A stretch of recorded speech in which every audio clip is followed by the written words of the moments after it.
And as a figure in reflective helmet and articulated suit half walks, half floats over the unreal surface, she make-believes he is her husband, and the moon itself could perfectly well be Qinghai province for all anybody can tell. And one of the other translators, one who specializes in English, says Mr. Armstrong is saying, "A small step for man, a large step for man." And she shades her eyes with her hands so nobody can see her cry.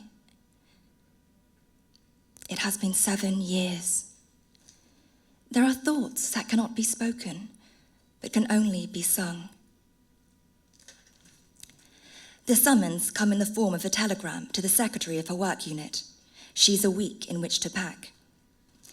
They met in 1961, when she was a senior majoring in Russian at the Foreign Studies University, and he was finishing his PhD in geology. They married, and less than a year later, he received the order. He was being sent to the far northwest to investigate a certain terrain, as much as he could say. He would remain there indefinitely. She was forbidden to accompany him. As if he were being sent into exile, or they both were. But it was presented as a reward, an opportunity to serve the people. And in October 1964, Year of the Dragon, Mao proclaimed that China has the bomb. There is a photograph. It will not be made public till years later, after his death, and by then she will be back in Beijing, of scientists in identical suits raising their clenched left fists in a loyalty salute on an open plain under a bright sun. He is third from the left, overexposed, posed, of course. In reality, they would have been cowering in a shelter, plugs in their ears and goggles over their eyes, while the earth shuddered. The bomb is a defense against the Soviet Union. And the irony is, they helped us make it in the first place. As a schoolgirl, she was taught to honor our fraternal ally. The class sang Katyusha and My Land. By the time she went to university, Russian was the language of the enemy. We understand them in order to defeat them. Once a week, she sends a letter to the base's deliberately bland address. Factory 221, Mining Area 210, Qinghai. He replies when he can. He's forbidden to describe his work. He's forbidden even to describe the rocks beneath his feet. He writes about the weather. Today, the temperature dropped to minus 20 degrees. We are keeping warm in our goose-down coats. He's thinking of putting his arms around her, warming her. Today is a typical summer day, which is about the same temperature as spring in Beijing. Here in the city, the heat is oppressive. He's thinking of spring. Let the long grey boulevards of Beijing be memorials to themselves. Already the herds of cyclists, blurry on their phoenixes and their forevers, creak like ghosts. It is the final morning. In the courtyard of her collective housing, the children are playing a game in which they hide, making themselves as silent and invisible as possible. She's permitted to take one suitcase. July 28th, 1969. She sets out from Beijing railway station, and it is a 5-day journey to Lanzhou in Gansu province. From there, she's transferred to a special military train that goes to Qinghai. Everyone else is male and in uniform. The windows of the cars are shuttered, so the passing land cannot be seen. She might as well be blind. If only she'd brought a novel or poetry.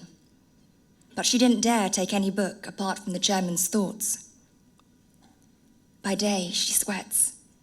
By night, she huddles under her quilt. She listens. The enjic's rhythmic clanking and energetic shushing. Sometimes, for no apparent reason, the train pauses for hours. The burble of a river, a dog's bark, a bleating and a human shout. And on the 8th morning, she wakes, and she's the only passenger in her car. And she hears and feels a shift as she is shunted onto a track leading to the secret base. And that afternoon, at last, her doors are opened, and here she is. Grassland stretching forever, a shocking blue sky, squat cement buildings that look as if they were put up yesterday and will crumble tomorrow. Soldiers in a chain unload crates from the train and transfer them to parked trucks, each man passing his burden to the next man along. She is being observed by a thin, hatless man in canvas army shoes and wearing a creased blue suit. His face is sunburnt. He says her full name, as if approaching a stranger. His voice is strained, yet he has the air of unexpected authority. Not to be outdone in formality, she greets him, prefacing his name with the salutation comrade. He scarcely resembles a photo of him that she carries everywhere next to her identity card. She has changed too. Who's to say that she isn't an imposter herself? 7 years. They get into an open-framed vehicle, and a sergeant drives them. Her husband behaves like a considerate stranger. Is she hot? Is she cold? No and no. Is she tired from the journey? She is. Would she like some water? Not really, but she replies she's thirsty to be polite, and he raises a flask in a camouflage cover and she sips, her lip touching where his lip has been. A sparrowhawk wheels high above them. The vehicle brakes sharply. Husband and wife are jolted against each other. "This is the married quarters," he says. And before she can ask her question, he answers it. "You are the only civilian wife." He leads her in. A small room, which she could use as a study if she likes, and another room with little more than a bed in it. The sergeant deposits her suitcase and leaves them. They look slightly past each other. He draws the improvised curtain, blackout cloth suspended from a string. "The dry air will crack your lips," he says. "It is advisable to wear lipstick at all times." Lipstick? Lipstick is bourgeois deviationism. It hasn't been obtainable in Beijing for years.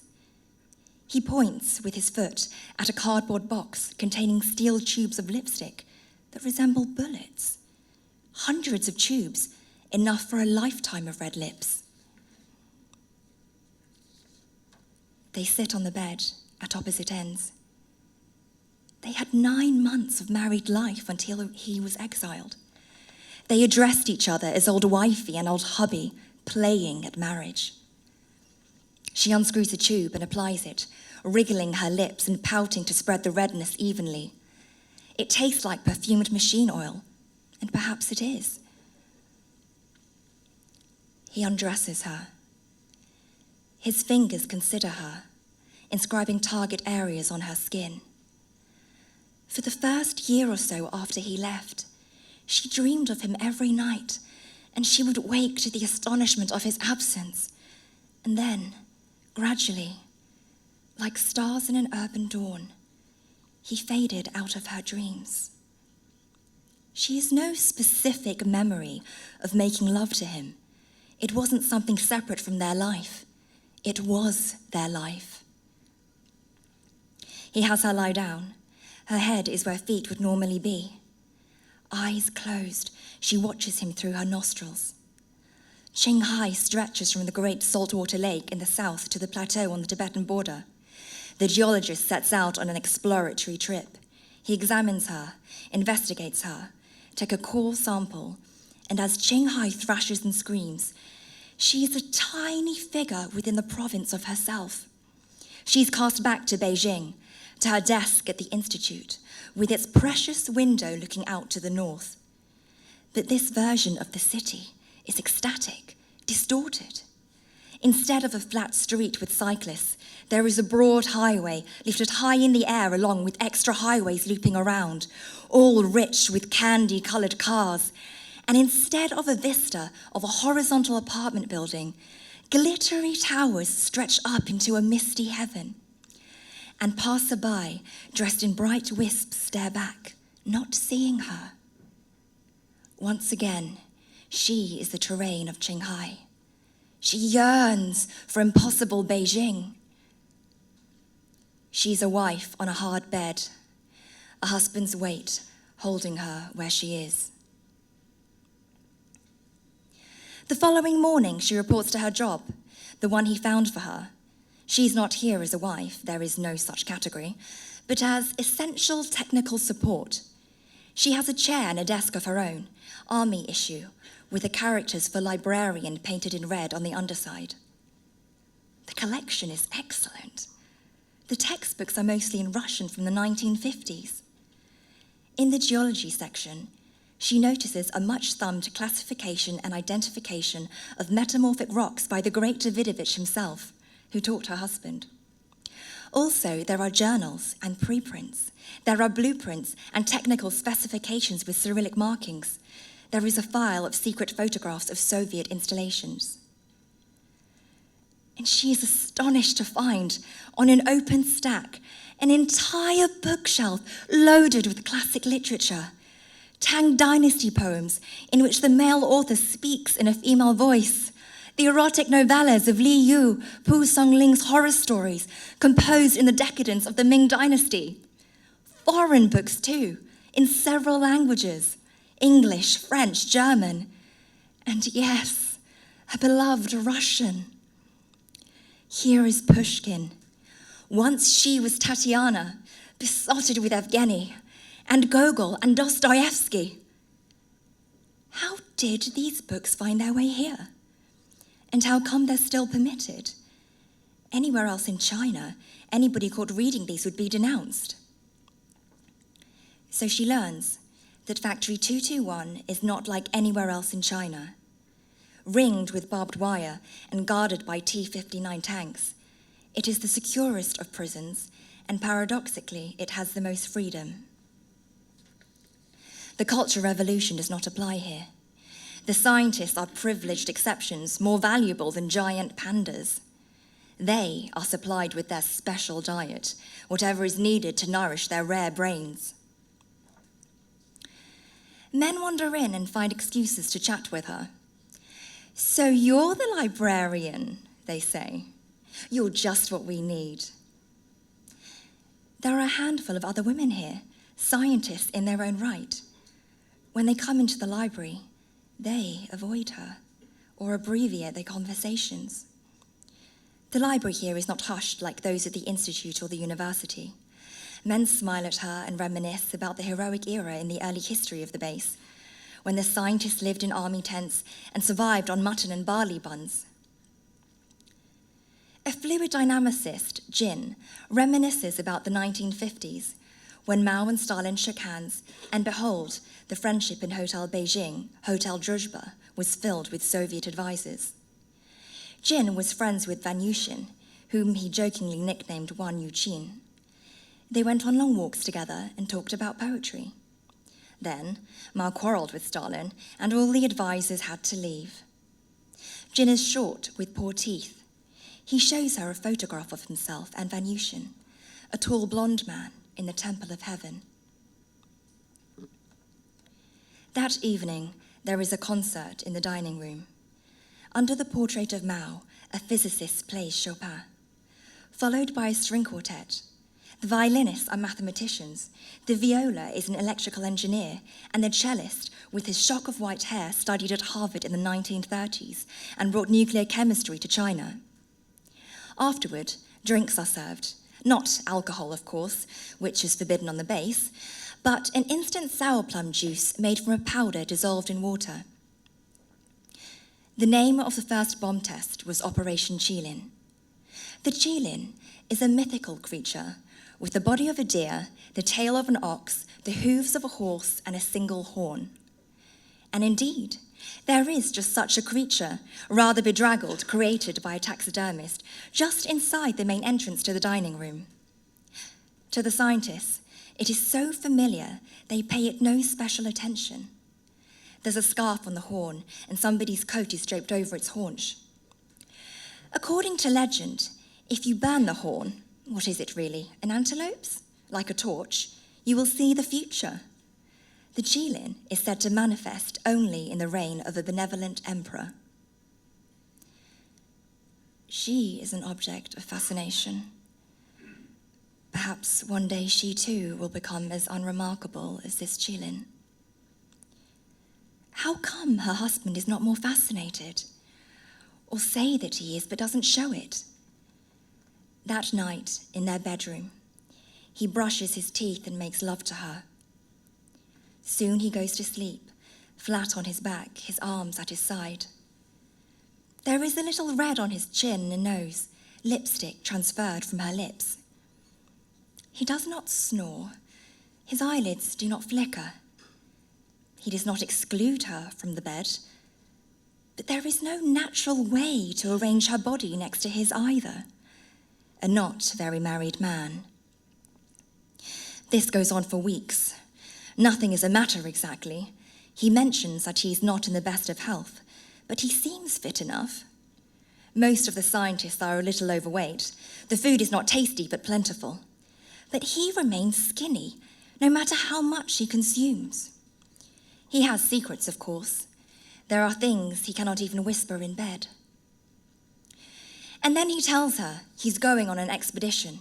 He'll be leaving at dawn and will be back before dusk. The privilege of geology. Nobody else is allowed to go off base. He'll be exploring possible sites but already he's said too much. She gets up early and sees him off. He's driving a Soviet motorcycle, a Ural M72, a vintage model from the war. In the sidecar is his assistant, a short, dark man, locally recruited, named Shodrak, or in Chinese, Kuo Hui. The assistant carries a rock hammer. Her husband fastens his goggles, the engine roars, and away the men go. She spends the day in the library stacks, arranging the books. There is rumoured to be a cat that roams the base, a wild creature named by the physicist Schrödinger. "Pussy, pussy, pussy," she whispers. He returns after midnight. "What happened?" she asks. And he offers some explanation that is not quite an explanation, how there was a delay in the mountain pass. There's more work to be done. He'll have to go back soon. He has a blaze of pale dust on his forehead and seems both weaker and more excited, feverish. "You should take care of yourself," she says. "Is there anything I can do for you?" But all he wants now is her body. Despite his tiredness, he must have her. She keeps her eyes open this time and sees the thin, sunburnt man caressing her, and she feels that somehow he is cheating on her, even as he makes love to her, until finally she closes her eyes and sees again that impossible Beijing with its luminous billboards, and hears a throbbing music unlike any that exists in real life, a rhythmic skeleton of a song bedecked with a jangle of rhymes. "Can I come with you on your next trip?" she asks him. "No."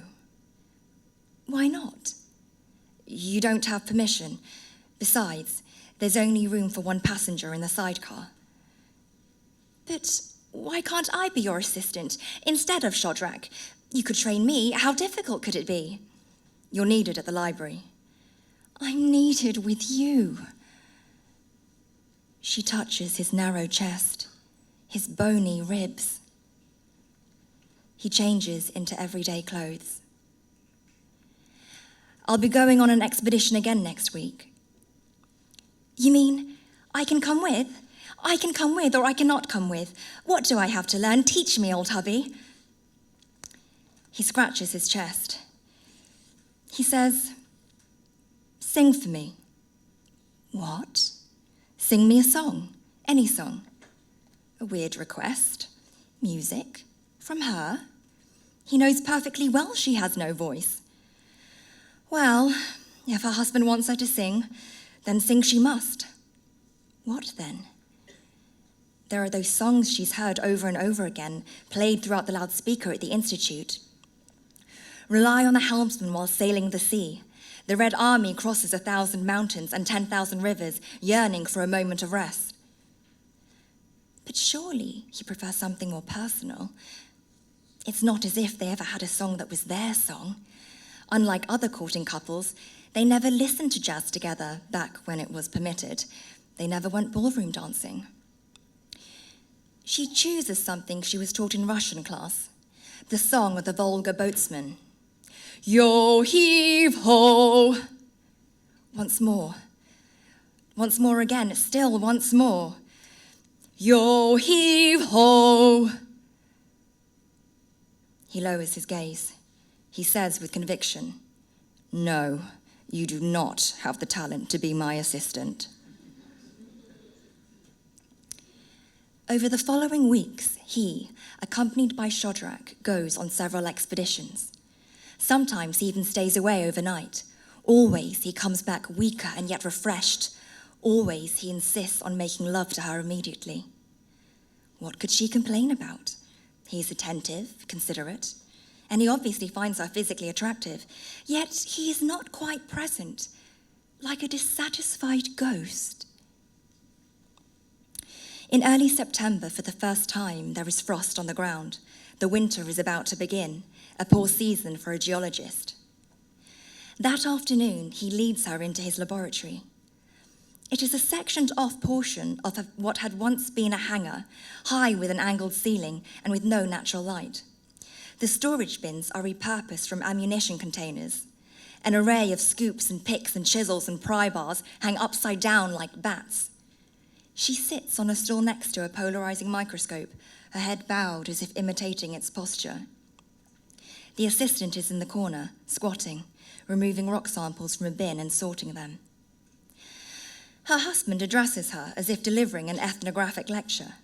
He describes the varied people of Qinghai, those of Han Chinese, Mongolian, and, a glance at Shadrach, Tibetan descent, as well as indigenous tribes such as the two, whose language is related to Mongolian but whose customs are similar to Tibetans, and the Sala, who are Muslim.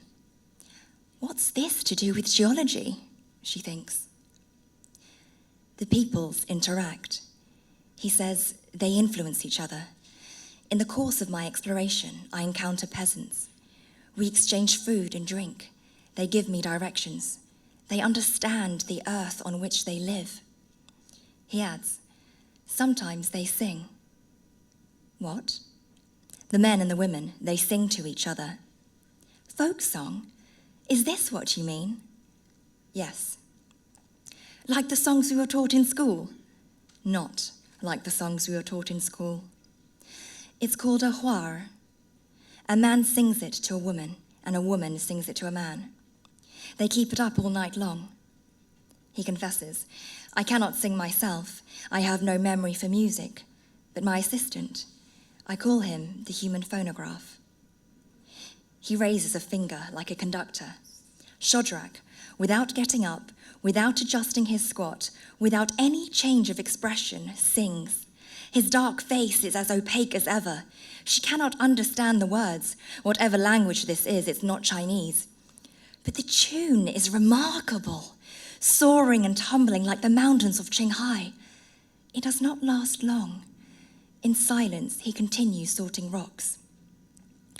The conductor raises his finger again.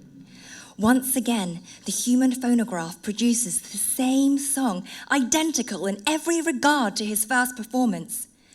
There are some odd pauses, places where he seems slightly out of tune, and she realizes these two are identical to his original rendition. Rather as when the party reconstructed a schoolhouse in Hunan province where Mel studied as a young man. They restored the original crack in the roof through which the rain dripped, and included a stuffed rat on the floor, so we should know what he went through, what made him who he is. Silence again. Now she speaks out. I want to hear it.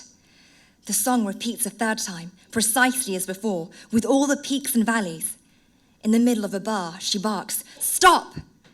The song stops. Continue! The song resumes from where it left off and completes itself. Her husband says, "It's a Sala song," which he translates.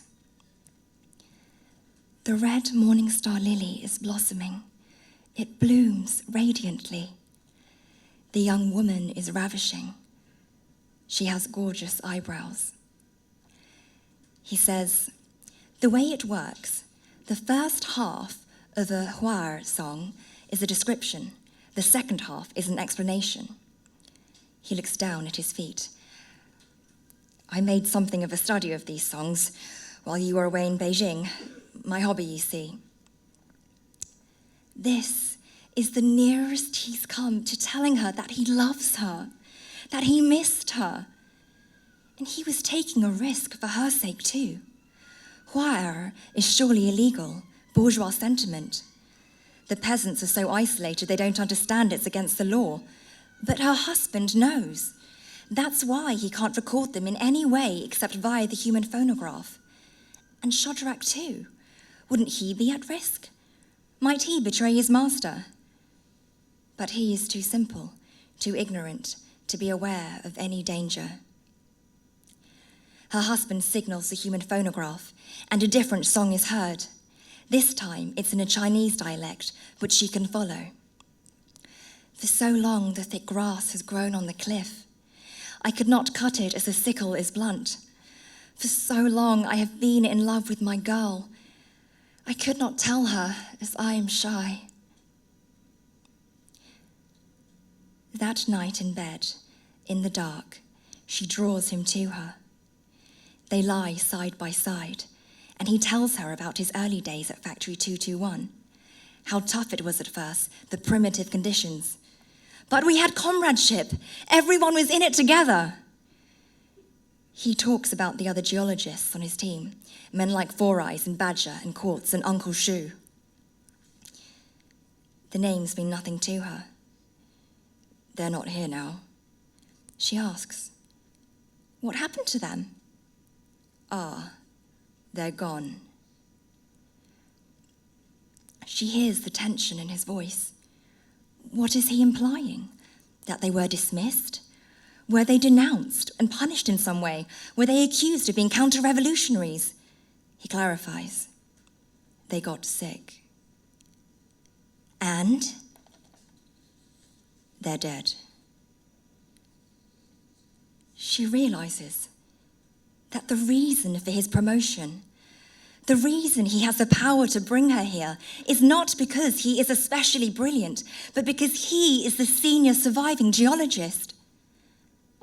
How come? She says, guessing the horrible answer even as she asks the question. The usual thing. What usual thing? We observed Operation Shilin. We were too close. There was dust everywhere.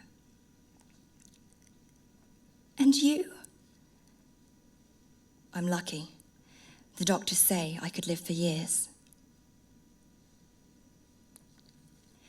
Everyone waited for the lunar landing in the lecture hall of the Institute.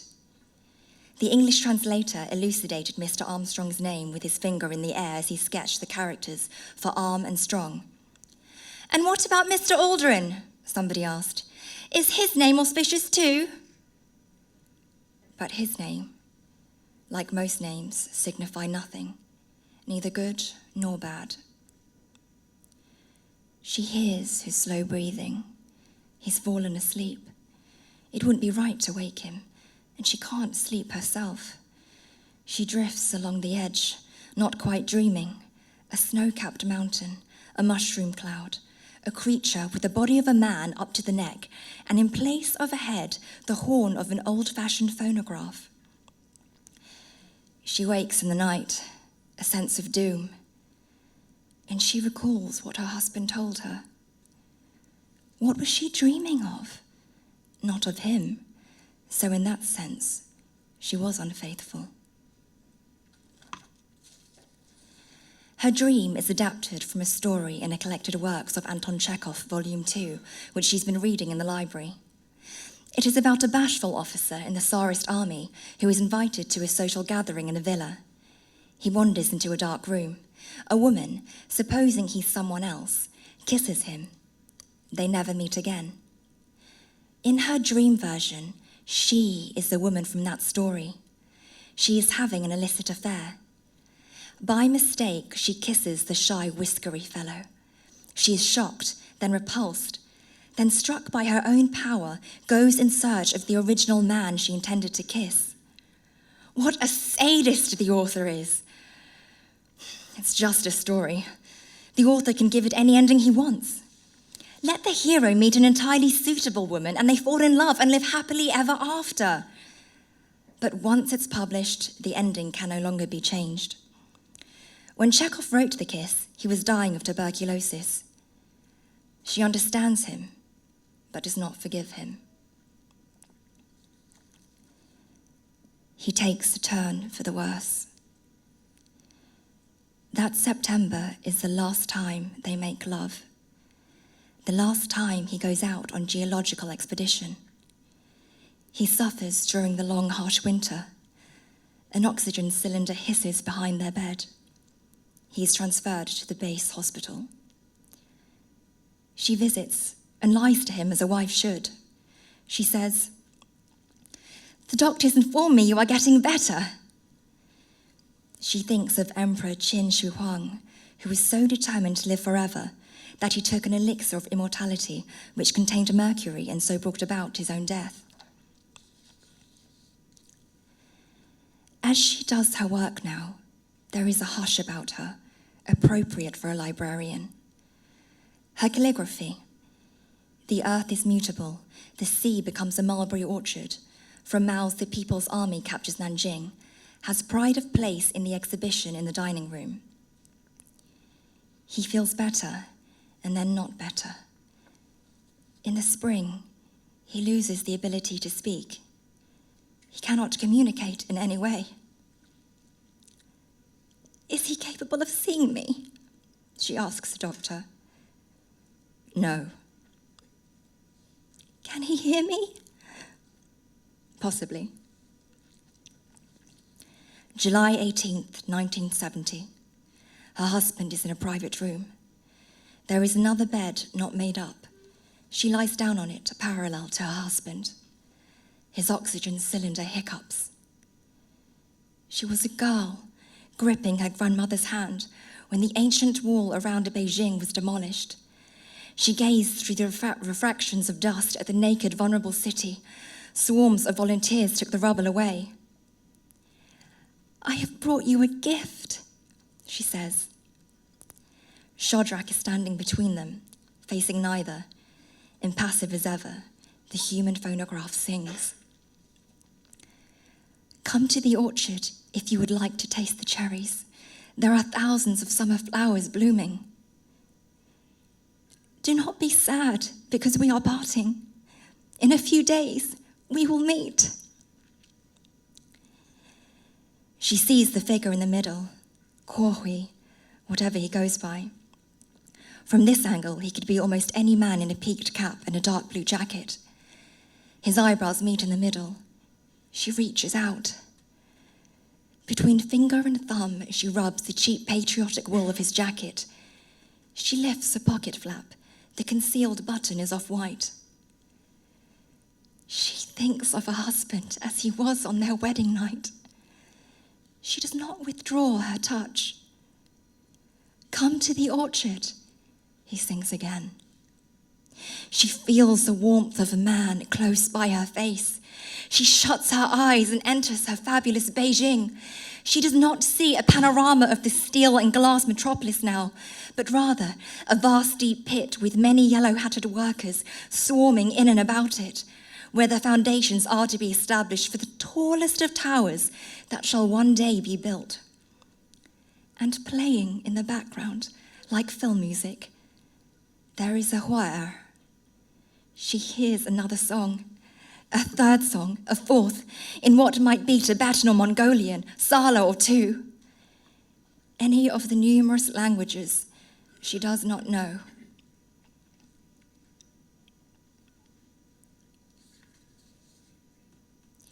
Colonel Lee is sympathetic but unrelenting. It is impossible for her to stay at Factory 221. She understands. She expected nothing else. There is no place for a single female non-scientist here. She is given a week to pack. On August 21st, 1970, she is sent away. She is the passenger in a Feng Huang automobile, and she leaves along with the other government vehicles. The convoy follows an indirect route across Qinghai, stopping at several military bases around Xining and a mining camp near Golmud. Through the rolled-up windows, she sees the great saltwater lake, so vast it appears to be an ocean. She sees a mountain range to the north. She identifies geological features. Her husband taught her this skill. Pillow lava and basalt, also greenish serpentolites and spilites, the ophiolites that proved this plateau was once an ocean floor lifted up by subduction. Resting her hand on her belly, she senses the motion within. She sees a flock of mountain sheep. She sees antelope flee from the noise of the vehicles. She sees a distant shambling figure that might be a bear or a human. She sees a woman milking a yak and wiping a little milk on her face to whiten it. And at one point, along the path that leads through Gansu, from where she will catch her train to Beijing, she sees a gathering of young people in traditional clothing. The women are carrying black umbrellas against the sun. The men and women pair off. She cannot hear through her window, but she supposes that each man is singing to his woman, and each woman to her man.